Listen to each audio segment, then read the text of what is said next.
So, David, there isn't a better place to start than with Liverpool's 4-2 win against Bournemouth on Friday at Anfield. That was their first Premier League game of the season, and it definitely wasn't a boring one, but it did look like at one moment that Liverpool had thrown away a 2-0 lead and were going to drop 2 points in the opening match week. But then Federico Chiesa came on as a late substitute, netted a late winner, and then there was still time for Mohamed Salah to score his customary goal on the opening weekend. So, what did you think of the game? Because it was definitely not boring. Yeah, really, really exciting. Kind of exactly what you want as a curtain raiser. I guess Arne Slot would have liked it to be a little bit more boring and Liverpool to maybe see it out at 2-0 or make it a little bit more comfortable early on. But, you get a good show of character from Liverpool in a tough game as well. And, it's one of those where you're never going to be perfect on the opening day. And so it's very difficult to be. It's just about trying to get the win. And I think this was a particularly important win for Liverpool because of, the fact that they've got quite a tough opening. Obviously, Newcastle away next, Arsenal at home after that. So, to not get 3 points on board in this one would have been a bit of a blow. So, very important that they did that. And of course, it was in absolutely thrilling fashion, great atmosphere at Anfield. And yeah, really enjoyable game to watch. But the most important thing of all for a Liverpool perspective is that they did get the 3 points in the end. I did talk to you over pre-season and especially after the Community Shield game about Liverpool's so-called defensive vulnerabilities. And to be fair, they were apparent against Bournemouth at times, especially during counter-attacks.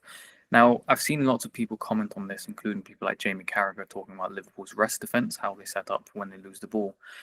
What do you make of it? Do you think that maybe this is just a structural issue that Slot has to address, or do you think maybe it can be solved in large part by different personnel? And the name that I'd be thinking of would obviously be Ryan Gravenberch, who wasn't available against Crystal Palace and he wasn't available against Bournemouth.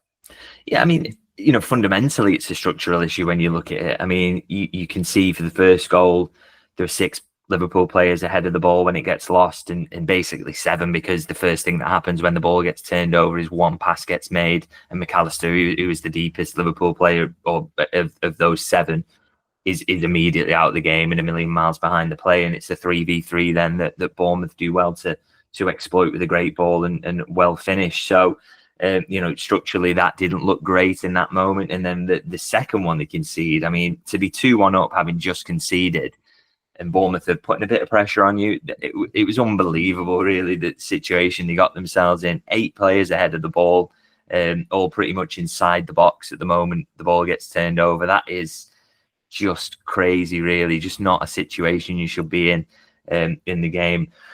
That said, I'm talking about structural issues there, and I'm sure, Arne Slot will just show a screenshot of that moment and say to his player, what are you doing? Like, surely 2 of you there have the sense to just kind of just stand off a little bit. Let's protect the ball. Let's protect the lead. He will be talking about that and reminding them of the responsibilities. But I think the important thing here to remember is that, players are important and profiles are important for one reason, because ultimately players have instincts. And, if you are an attack-minded midfielder like Alexis McAllister or Dominic Szoboszlai, even Curtis Jones, it's very, very hard to curb that for 90 minutes. And you are going to think, oh, maybe this is the right time for me to burst into the box and make the numbers and we'll score here and the game will be settled. The problem is when you've got 3 players like that in the mix, that they're all thinking that, they're all getting ahead of the ball, they're all getting into kind of dangerous situations, then you end up in moments where you are 8 men ahead of the ball all of a sudden, and it's very easy to counter-attack you there.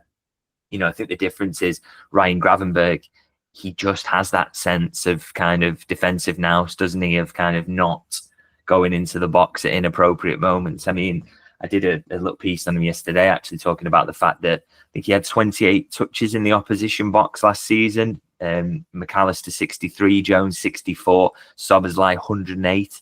So that just shows you, I think, that he is more minded to sit back and not provide the extra man. And though his instincts are defensive ones, whereas McAllister's, Jones, Szoboszlai are attacking ones, and therefore you just see, particularly around the second goal, I just don't believe for a second that he wouldn't be anywhere but that kind of right half space, just in a really good defensive position, following where the ball is to, the moment that if it does break and Liverpool turn it over, bang, he's straight on it to win it back. So, Yeah, the structural stuff, he will be talking to the players, because if Gravenberch misses some games, you can't be allowing that to happen.